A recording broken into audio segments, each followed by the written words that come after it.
Just 30 দিনে আপনি কিভাবে আপনার লিঙ্কডইন প্রোফাইলকে একটা ক্লায়েন্ট অ্যাকুইজিশনের মেশিন হিসাবে বিল্ড করবেন সেটাই আমি আপনাদেরকে বলে দিচ্ছি, যেটা আমরা মূলত চ্যালেঞ্জ প্রোগ্রামে শিখাই। প্রথম অবস্থায় আমরা যেটা করব সেটা হচ্ছে প্রোফাইল যেন আমাদের সঠিক থাকে, আমাদের সিকিউরিটিগত প্রবলেমগুলো যেন না হয় সেটা এনশিওর করা। যেমন 2 ফ্যাক্টর অথেন্টিকেশন অ্যাক্টিভেট করা বা আমাদের পাসপোর্ট করে রাখা, যদি কোনো কারণে আমাদেরকে টেম্পোরারি রেস্ট্রিক্টেড করে বা যে কোনো ধরনের প্রবলেম হয় আমরা যেন পাসপোর্ট দিয়ে সেটা সাবমিট করতে পারি। সো এই জিনিসটা আমরা প্রথমে এনশিওর করব। সেকেন্ড ব্যাপারটা হচ্ছে আমাদের প্রোফাইলটা যেহেতু আমরা কন্টিনিউয়াস ইউজ করব, প্রিভিয়াসলি যদি আমরা খুব বেশি একটা লিঙ্কডইন ইউজ না করে থাকি তাহলে আমরা অবশ্যই ওয়ার্ম আপ করে নেব। এবং এইরকম একটা সিস্টেমেই কিন্তু আমরা আমাদের চ্যালেঞ্জ প্রোগ্রামটা রান করি।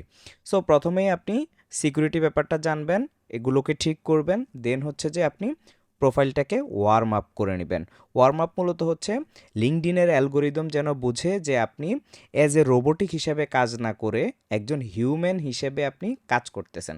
সো রেগুলার একটু কমেন্ট করা, কন্টেন্ট দেওয়া, প্রোফাইলটাকে প্রপারলি অপটিমাইজ করা, এভাবে করে আপনারা কি করবেন, প্রোফাইলটাকে ওয়ার্ম আপ করে নেবেন।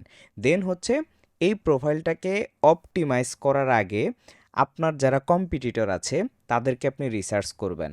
সো এই রিসার্চের ব্যাপারটা আমরা কেন প্রথমে রাখি নাই, একটু পরে রাখছি, এটার কারণ হচ্ছে প্রথমেই আপনি যখন কম্পিটিটর রিসার্চটা করবেন তখন আপনি বুঝে যাবেন যে আপনার কম্পিটিটররা কিভাবে তাদের প্রোফাইলটাকে সাজিয়েছে। সো তাদের প্রোফাইলগুলো যদি আপনি রিসার্চ করেন, আপনি যদি 50 থেকে 100টা প্রোফাইল দেখেন, তাহলে আপনার কিন্তু আইডিয়া হয়ে যাবে যে আপনার প্রোফাইলটা কিভাবে আপনি অপটিমাইজ করবেন। সো এই রিসার্চটা করার পরে আপনি প্রোফাইলটা অপটিমাইজ করে ফেলবেন।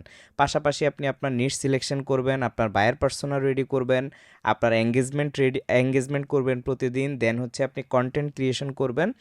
আফটার দ্যাট আপনি হচ্ছে আউটরিচ করবেন। আমরা প্রথমে এতটাই হাংরি থাকি যে প্রোফাইলটা অপটিমাইজ করা নাই, প্রোফাইলটাকে ওয়ার্ম আপ করি নাই, কন্টেন্ট দিচ্ছি না, আমরা গিয়ে শুধুমাত্র আমাদের কানেকশানে বা নেটওয়ার্কে যারা আছে তাদেরকে কি করি, মানে পুরোদমে আউটরিচ করা শুরু করি। পাশাপাশি আপনাকে আরও একটা কাজ করতে হবে। দেখা গেছে আপনার প্রোফাইলে 2, 4, 5 হাজার ফলোয়ার আছে, বাট এরা একজনও কাজের না। সো কাজের যদি না হয় তাহলে তাদেরকে রেখে লাভ নাই।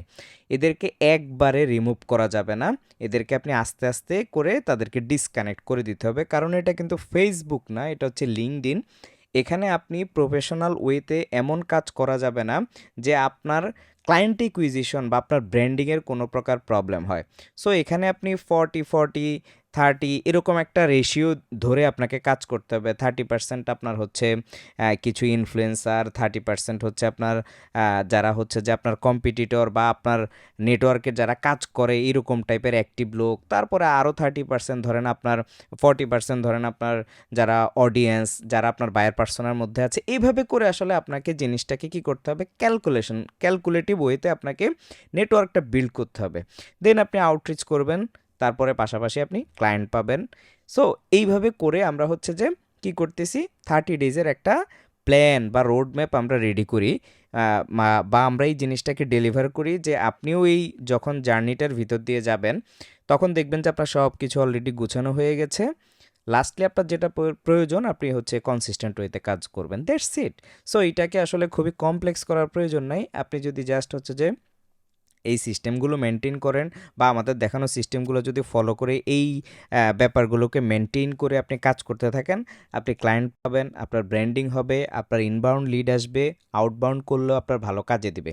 সো গাইস, এভাবে করে আপনারা 30 ডেজে আপনার লিঙ্কডইন প্রোফাইলটাকে একটা ক্লায়েন্ট ম্যাগনেট, লিড জেনারেশনের একটা মেশিন হিসেবে বিল্ড করে ফেলতে পারবেন। Thanks everyone.